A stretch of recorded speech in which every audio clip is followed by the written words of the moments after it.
Hi everyone, it's Cheryl Maloney, and thanks for coming to this webinar on surfing the emotional waves of starting over. I know that I've started over in so many ways in my life, and the one thing that I know for sure now is that starting over is a new beginning.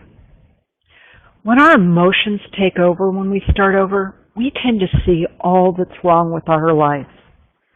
But starting over, in its purest definition, is just a new beginning.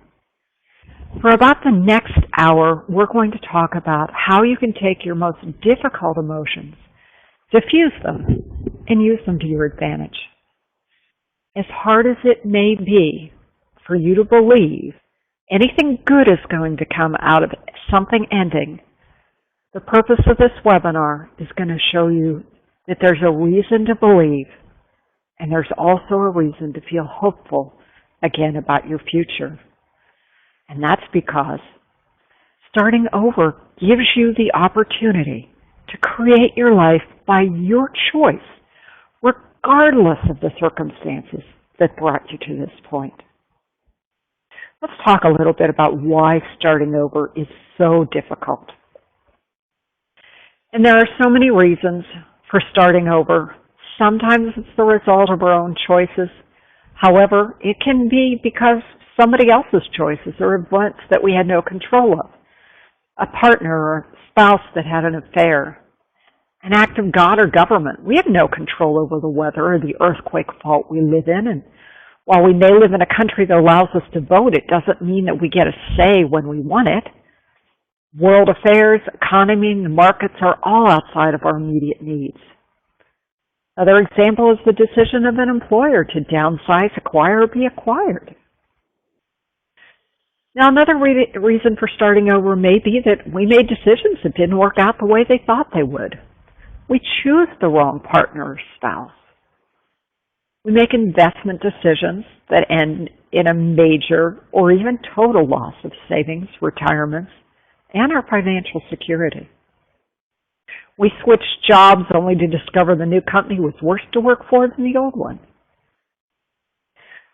When the decisions were ours and they didn't work out, we tend to think that we failed. And then we're embarrassed or we're humiliated.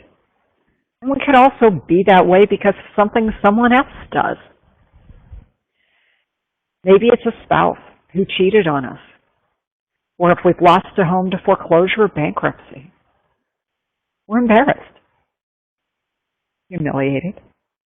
And I don't know about you, but hiding under the covers was something that I wanted to do. We find ourselves on shaky ground. We don't know how we're going to keep going to pay the bills, where we're even going to live. Our sense of security is destroyed. And then there's a matter of trust. We lose trust in others, but worse, we lose trust in ourselves. We doubt our own ability. We doubt our judgment. We don't trust ourselves. As we look and feel all of these feelings that are so difficult, we also worry that if something like this could happen to us, what's the next hammer that's going to fall on our head? We expect to be laughed at, gossiped about in some aspect of our lives. So we figure if one's bad, everything about what we do must not be good. All of this comes down to one word: fear. Call it whatever you want. You could be worried, you could be angry, you could be grieving, you could be disillusioned, you could be shocked, hurt, but it all comes down to fear. Now, in my coaching programs, we work to help individuals and groups to move past what causes them the most concerns. But today, in this webinar, we're going to take 3 of the 10 important simple steps that will help you move out of fear and into a more peaceful place, a more powerful place than you feel right now.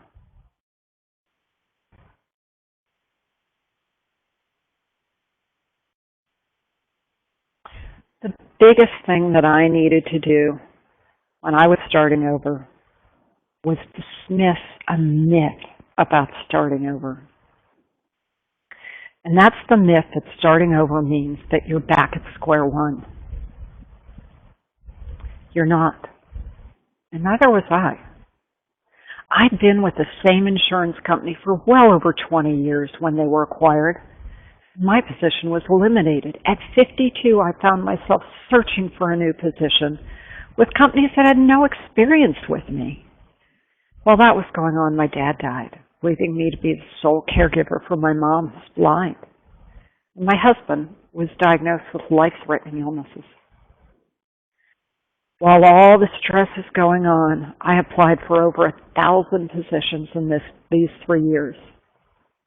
My life was so changed by everything that I had been through that I found myself relying on what I learned in those 20 years of work experience to reinvent my career. I wasn't back at square one. I may not have been where I wanted to be, but I knew a whole lot more than I did back when I started. Now, while you may not be interested in starting over, it doesn't mean it's the end of the world. You've gained experience that you didn't have when you were starting out the first time. Whether that involves work or your marriage, you're a heck of a lot smarter than you were in the beginning. Consider what you know now that you didn't know then. Here's a few examples. Maybe you married the first man you dated, or the first man that you ever fell in love with. But you've come to realize over time that you want to be married to someone or with someone who values savings over spending. And of course, if he's cheated, you want to value someone that is going to respect you and trust you, not abuse you. Perhaps you discovered over the years that you encouraged your children to follow in your footsteps when now you realize it was more important to encourage them to take their own path. From a work perspective, you may have chosen a position because it paid well or it was the first job you were offered. But now you know you want to work for a company that honors diversity and rewards performance. Maybe you've taken the safe route all of your career, and now you want to be your own boss. If you're starting over financially, you may not have the income or savings you once had, but you do have the knowledge of what's important to you. And all the stuff that you acquired before doesn't matter. The bottom line is, you're not starting over from square one. You're coming from a place of experience and wisdom that you didn't have when you first started. Now, I can hear what you're saying right now, but I don't want to be in this place. I know. Of course you don't. I didn't. I didn't want to be out of money or out of work. I didn't want to be the primary caregiver for my mother. I didn't even really know her well. And I sure as heck didn't want my husband to be sick. And at the same time, I didn't want to live where I was living. Now, I will tell you my husband is still very much alive. Your reality is what you think it is. During these times for me, I obsessed about being unemployed and I worried about how to pay the bills. I even worried about being homeless. I was stressed about anything and everything, even if it was okay. What I came to realize, and what I'm here to help you realize, is that it's not the end of the world and the sky is not falling. If you're starting over, you're focused on the whys and the hows and why nots and when is this going to be over. And none of that helps you. It just stresses you out more. It's important to take a good hard look at your entire life. This allows you to gain some perspective. So we're going to take this simple step and we're going to look at the bigger picture of your life. Now I'll tell you that anyone can use these simple steps to gain relief from immediate stress. And if you need more help than this webinar, let me know. We can give you some affordable options for group coaching and one-on-one coaching. So in the big picture of your life, there are 10 categories, maybe 11, that I want you to write down on a sheet of paper. Leave yourself a little room because you're going to make a couple of notes after them. The first one is your primary relationship. That's with your spouse or your partner. The next is family relationships. This would be children, siblings, parents, other relatives. Now you can choose to put your children in a whole separate category if you want. The next category is your friends. These are the close personal friends, the ones you have or can rely on. Next is your health.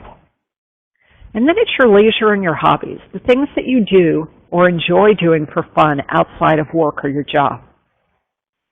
The next category is your work or your career. The next one's money, and this would include your income, your retirement, your savings, investments. Next is security. These are your basic security needs: home, food, shelter, safety. The next category is your emotions, whether you're happy, sad, the emotions that brought you here today. And then the last category is your spirit, your soul, your faith. This could even be your religion. What I want you to do now is you've written down all those categories, and beside each one, I want you to give them a rating. And you can choose your system. You could do a plus and a minus. You could do a good, great, outstanding, okay, not good, bad, worse. Do whatever speaks to you. But what I want you to do is rate every one of these. Now, here's an example from mine. Let's say your marriage is solid. Children are okay for the most part. The rest of the family's okay. Your friends are good. Your health is great, excellent. Leisure, none. Your work and career, okay, bad if you've just lost your job. Your money might be shaky if you just lost your job. Security, okay at the moment, but of course if you're worried about losing your job, not having money, security could be an issue, but it's okay right now. Your emotions, well, they're okay except when you get into a panic mode. Faith, religion, good. Now that you have all of those written down and assessed, beside them, I want you to mark a star on what is good or great, all the positive things that are going on in your life. Here's my example. So what we have is a bunch, I use stars, that's what worked for me. And I had all of these stars by most of my categories of my life. My leisure wasn't good because I didn't have any. My work, my career, and my money weren't good. But my marriage, my family, my health, my faith, my friends, my emotions, and my security were all just fine. When you do this exercise and you look at the bigger picture, you realize not everything in your life is bad or not working. There is too much that is great and good and wonderful that you've forgotten about. You're ignoring it because you've been focusing on what isn't working. This is the time to focus on what's good in your life and be grateful for it. It doesn't mean you're happy or you're even okay with what isn't working. But if you begin to focus on what is working, your spirits start to lift, and that gives you the opportunity to see with a broader perspective than all that doom and gloom stuff. For example, you may be unemployed at the moment and money may be tighter than you've ever known it to be. But your marriage and kids are the light of your life. When you find yourself feeling low or discouraged about whatever areas of your life you're starting over, turn your attention back to what's good and allow yourself to be comforted there. Distract yourself for only a moment or two and break the cycle of worry or fear. This is a great tip when you find yourself in panic mode. If fear is overcoming you, go back to this note, look at your entire life, and refocus on what's working. Now, you may only get to do this for a moment or two, but you know you have a moment or two in your day to focus on what's good. And maybe tomorrow it'll be a minute longer. And maybe by the end of the week you'll be at 5. And the more time you give yourself to focus on what's good, the better you will feel.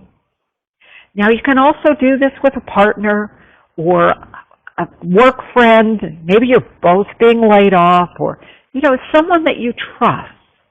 Because while misery loves company, laughter and camaraderie will magnify the good. And that's what we're trying to do right now. So now that we've gotten past just looking at what doesn't work, and you're seeing this bigger picture of yourself and that it's not all bad, the next simple step is about letting go of the shore.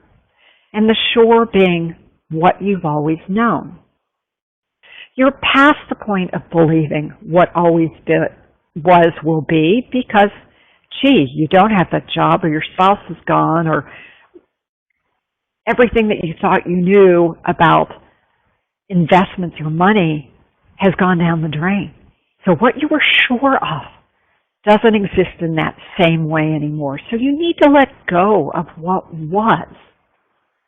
I know you don't want to be in this space. I didn't want to be in this space. But you have to face where you are. The longer you live in denial or hoping for a life that's in your past, the harder it'll be to get back to the life that you want to live, the happy life. For whatever reasons you're starting over, what you thought was perfect or good didn't work out. Didn't work out the way you hoped. And that's okay. There is a desire to return to what was. It's safe. You might even want the husband back who cheated, or you may want to work for that job where your boss was nasty, because it's what was sure for you. We romanticize about the past because it fed some need for us. And even though you realize it wasn't paradise, it was the devil you knew instead of the devil you don't. But either way, it's the devil. If you want to get back to solid ground, you need to let go of your past and start taking one simple step at a time until you reach the shoreline of your future. To do this, you need to think about our prior simple step in the bigger picture and remind yourself of all the good in your life. And then you need to decide what you want your life to be about going forward. You're going to do that by deciding what you will depend on going forward. And the next simple step, we're going to help you do just that. You're going to decide what you can let go of and what you won't compromise. And it is all about respect. Respect. We're here talking about respecting yourself. How you live your life going forward is on your terms. You may have done what your boss or your wife wanted. You may have lived in your parents' home and by their rules. But this is your life, and you need to decide what your life will be about. You're going to build a legacy that you'll be known for and respected for. You're going to stand up for what you want and for what you believe. You're going to build a foundation for what will be the best days of your life. Now, in this simple step, we're going to decide what will be non-negotiable in your relationship, your jobs, your health, your faith. And you're going to make sure these decisions are based on what you want, not what someone else tells you you should want or do. Now, I want you to take out another piece of paper and think about what you've learned since your relationship, your job, or whatever ended. What you do now is about what's important to you. So let's talk about what that would look like. Now, I call these personal ethics. In my old business days, they used to call them non-negotiables. That to me suggests the situations are set in stone, and personal ethics empowers you to live your life on your terms. And as you can see from these examples, you get to decide what works for you at the moment. And something could change in the future. All of these are based on reestablishing your self-respect. As you look at these, notice the similarities. They all involve creating respect for your life and your environment. For example, I'm sure most of you would say trust is something you must have in your next relationship since your spouse has repeatedly lied to you. If you're dating someone and discover they've lied to you, then you'll end that relationship rather than allow yourself to be disrespected again. And for those of you who believe there are acceptable lies and unacceptable lies, only you can make that choice. Just don't lie to yourself and create a sense of false security. In your job or career, you may feel you want to work for a small company or a large company, but that isn't necessarily something you want to set in stone. If you find a company that has a reputation with its employees, a good reputation with its employees, or in the community, in your industry, the size of the company might not matter. You want to work for one of those companies, the best place to work in America. And you may decide you want to work in a team environment as opposed if you've always worked alone. But realize that if you get into a team environment and you realize you liked working alone, you can always change that. Now, financially, if you've gone through bankruptcy or foreclosure, you're going to decide what you're going to do going forward and what you're not going to do again. Even though that might be in the back of your head somewhere, you may sit there and go, I'm never going to use credit cards again.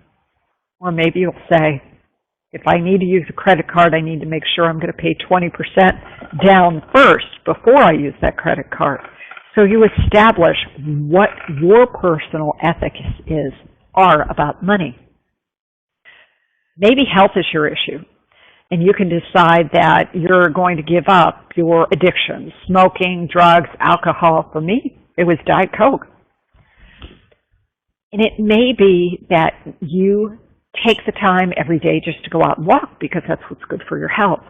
What you're going to do is establish a personal ethic that you're going to follow. Because when you do, it's your choice, it's your decision, and you abide by it, you respect yourself again. Now, in my group coaching program, we dedicated an entire session dedicated to helping you decide what you're going to build your future on.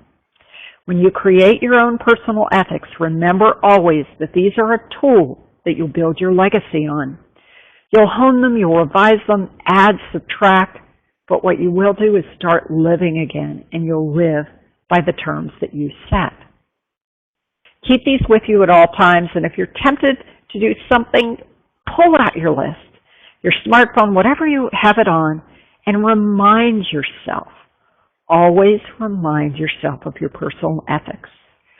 And on one other note, remember, never give up what you want most or what you want now or what you can have now. Look at your personal ethics and say, I don't need this instant gratification. And the truth about instant gratification is it's instant. And it's gone in an instant. Now that you know what you have, you looked at that big picture, and you know what you want, you've set your personal ethics, we're going to take a simple step to help you keep some sanity around working with family and friends and those who want to judge you. And I know you have those folks in your life. Are your family and friends pushing you to shore or dragging you under? Whether starting over is due to circumstances beyond your control, and especially those you played a role in, you're going to find out who cares for you and who will take the opportunity to profess their superiority. You know who I'm talking about. They may be lecturing you about what you should have done, pontificating about what they did better, or just using the situation to feel better about themselves. Unfortunately, if the surf is crashing over your head, the folks you're having a problem with aren't helping, even if they say they are. They are giving you backhanded comments, lectures on how you should live your life. And even those people who see your position as an opportunity for them to take you under their wing, because of course you can't be trusted to do what's best for you right now. Yeah, we don't need those people. While you may need some time to adjust, you're the one who knows what's best for you, and only you can lift yourself up and take another step forward. Now, the next simple steps we're going to deal with are the ones where we talk about the people who aren't helping you right now. But before we do that, it's important to do one thing, and that's to give thanks. Give thanks for this experience of starting over. You may not like it, but it's teaching you something. Give thanks for all the people in your life who do care, whether they know how to show it or not. Even those who aren't helping care enough to do the best that they can. For those who are genuinely being what you need them to be at this time in your life, tell them. We teach people how to treat us, and they're treating you with love and respect, so return that in kind. And if you can, show them. Even though you may be stressed right now, helping someone else distracts you from your own problems. Now, this is the easy part. Giving thanks is a very easy thing to do. But actually working with those who don't seem to want you to get better, to feel better, they don't want to help you, we're going to talk about how to deal with those folks next. I call this exercise humbled, not humiliated. You're going through a rough patch, and even if you're the cause of your own problems, that doesn't mean you have anything to be humiliated about. We are souls having a human experience, and not one of us has all the answers. Think of it this way.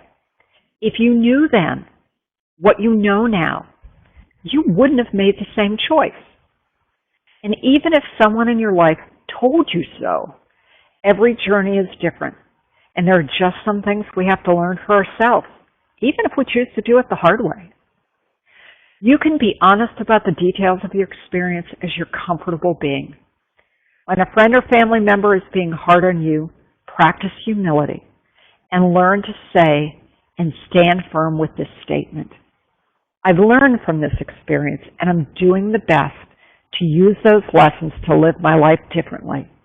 I'd appreciate your understanding and your support. Those who truly care about you will get the message. They are, of course, human, and they may slip, and you may need to repeat this mantra to them over and over. That's okay. You'll get to know and feel so good about this mantra and be so comfortable saying it that it will come out of your mouth with love and kindness towards this person. Now, let's just say you're not receiving their understanding and support. Well, you need to be in a position to stand up for you. So here's another way, a next step, so to speak. And this one takes it another step further. So if someone in your life continues to criticize or judge you, realize that it's a reflection on them and not on you. They are the one who has the problem with where you are. You're committed to getting through it into a better place. In this mantra, we're asking that they drop the subject altogether. And here's what you say. I've learned from this experience, and I'm doing the best to use those lessons to live my life differently. I'd appreciate your understanding and support. I'm doing the best that I can, and if you cannot understand and support me, then let's not discuss this any further. I know you care about me. However, your opinion, judgment, criticism isn't helping me. By asking them not to discuss this with you again, you're giving them the opportunity to stay in your life and do no harm. Again, if it's a person who really does have best intentions, they'll get the message. If, however, they don't, the next step is the one that will ensure your sanity. This step creates a boundary that you need to set for your own sanity. I've learned from this experience, and I'm doing the best to use those lessons to live my life differently, and I'd appreciate your support and understanding. I'm doing the best that I can, and if you cannot understand and support me, then let's not discuss this any further. I know you care about me. However, your judgments, your opinion, your criticism isn't helping. Now, that's the first part of it. And then you say, despite my repeated request, You're choosing not to respect what I'm going through right now. If you continue to judge and criticize me over this, then I'll need to step back from our relationship to give myself the best chance to succeed. For family and friends, the ones that don't live with you, what this means is you're not going to have regular contact with them anymore. You're not going to be calling, taking their calls, texting, chatting, visiting. You're going to limit your interactions with them. And it's important when you set this boundary, you adhere to it. Because if you set them and you allow people to walk right through them, you're disrespecting yourself and you're allowing them to disrespect you.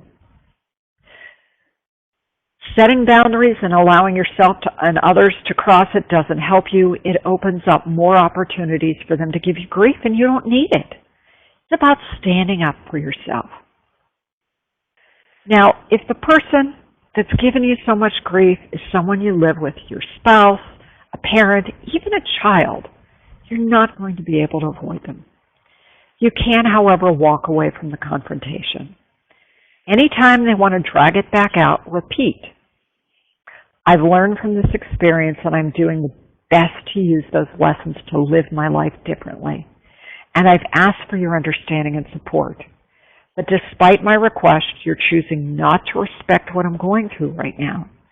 And if you continue to judge and criticize me over this, I'll need to step back from our relationship to give myself the best chance to succeed. And then you walk away.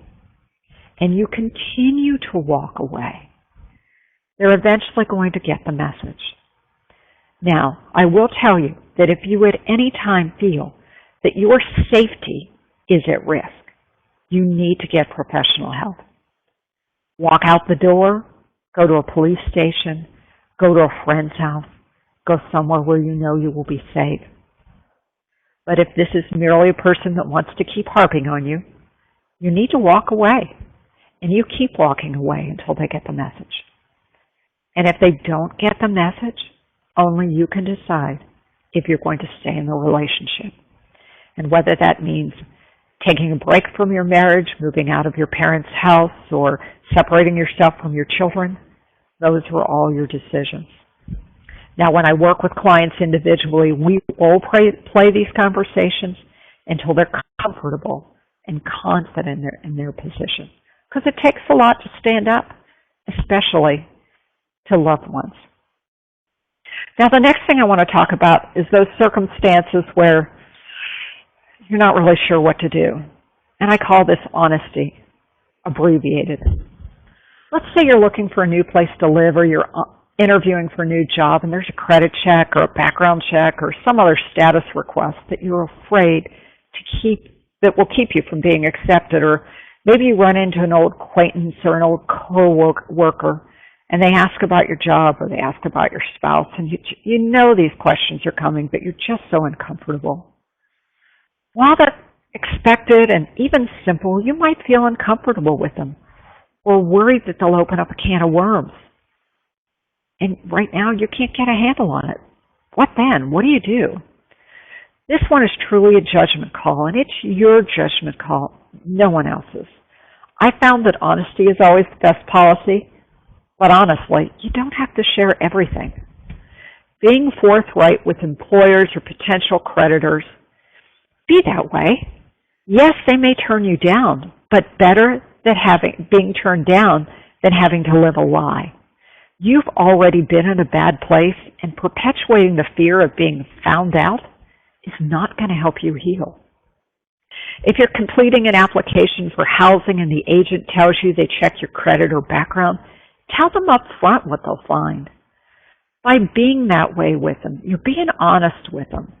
They know that isn't something that's easy for you to do, and they'll be more likely to see and look at your history honestly. Some companies have strict rules about renting to anyone that went through bankruptcy or foreclosure. You can usually find that information on their website. Know their policy before you apply. Don't put yourself through this process if they'll not rent to you. A year down the line, you'll be in a different place.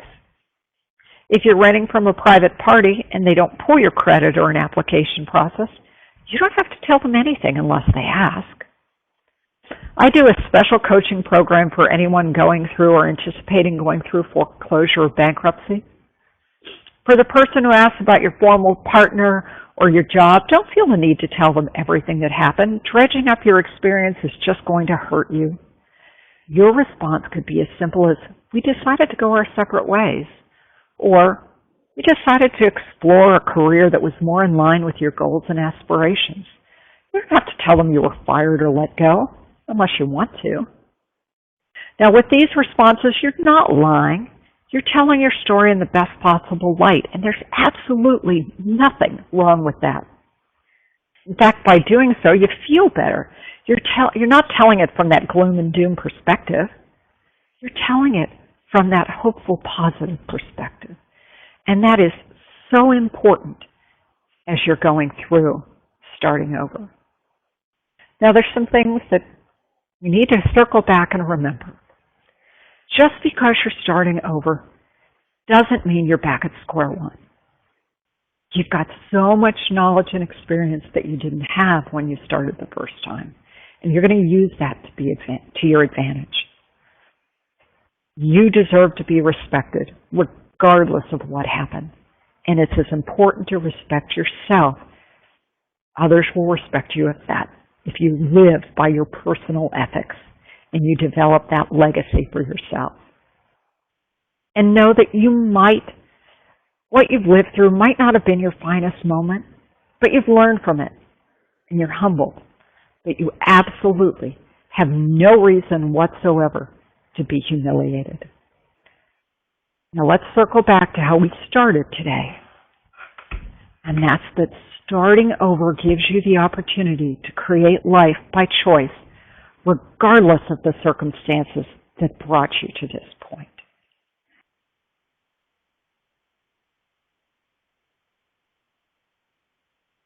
As with any webinar like this one, there's opportunities to learn more, where to take your life and get to where you want to be. But for now, I just want to say thank you. Thank you for being here with me and taking the time to find the way to overcome those emotions that are dragging you down. Now, if you're interested in more, stay tuned. I'm going to talk about some special offers about group coaching for those of you who think you want to take it another step up. But for those of you who have all you need for now, thank you for being here with me. I believe that the more lives we can touch with positivity, the more those friends pay it forward to others, and together we make this world a better place. Thanks to everyone. If you want to know about my coaching program, stay tuned. I'm going to flip off to the next slide. But if not, have a good rest of your day. Okay, for those of you that are here with me and interested in learning about more, I'm going to offer a group coaching program for starting over. And as you can see, this is $97 a month. And if you commit for 3 months, it's $277. But let me tell you what that includes. First of all, there's going to be a bi-monthly, that's every other week, twice a month, group coaching. And I call this universal coaching because we're going to provide the simple steps that you can use in any starting over situation. And in all honesty, you can use them in many other situations that aren't just starting over. But they're universal to all forms of starting over. Now I'm going to limit group coaching to no more than 10 participants per session, and I'm going to start them in April. They're going to be on the first and third Thursdays of the month at 10 a.m. Pacific or 1 p.m. Eastern, but I'm also going to offer them at 4 p.m. Pacific, 7 Eastern. So for those of you that can't attend in the evening, there's a morning session and vice versa. All the sessions will be recorded, so if you can't attend every one, you'll be able to listen to the replay at least until the next group coaching session's held.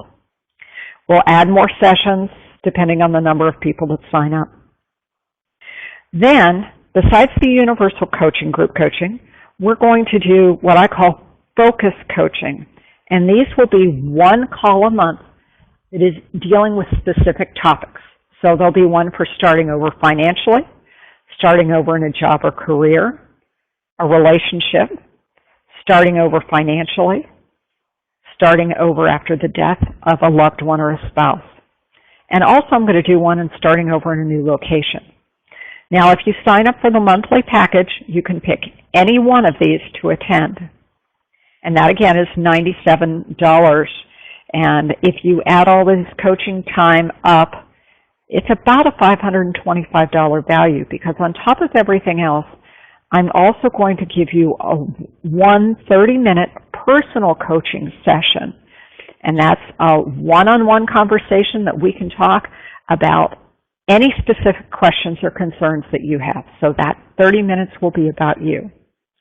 Now, if you commit and pay for 3 months of group coaching when you sign up, not only do you get the bi-monthly universal coaching, you get access to all the focus group sessions. So you can attend all 5 if you choose. And in addition, instead of a 30-minute personal coaching session, you'll get a 60-minute personal coaching session. So when you put all those together, that's about a $1,500 value with the services for $277. And that's what I have to offer you. But for those of you that are on the call today, I will tell you that if you're one of the first 5 people to sign up for the 3 months package and pay the $277, I'm going to add in another bonus 60-minute personal strategy session.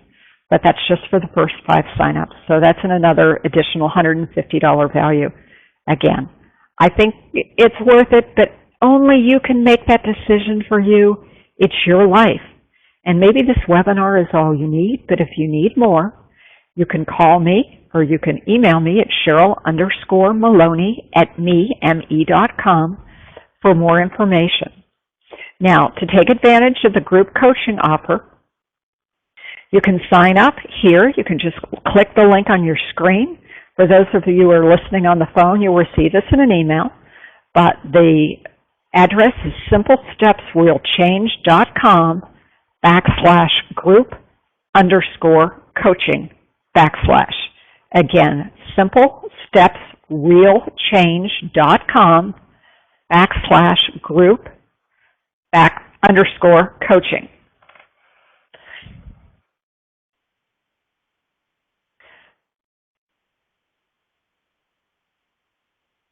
Thank you again for being here with me today. I appreciate your time, and I hope this has been of value to you.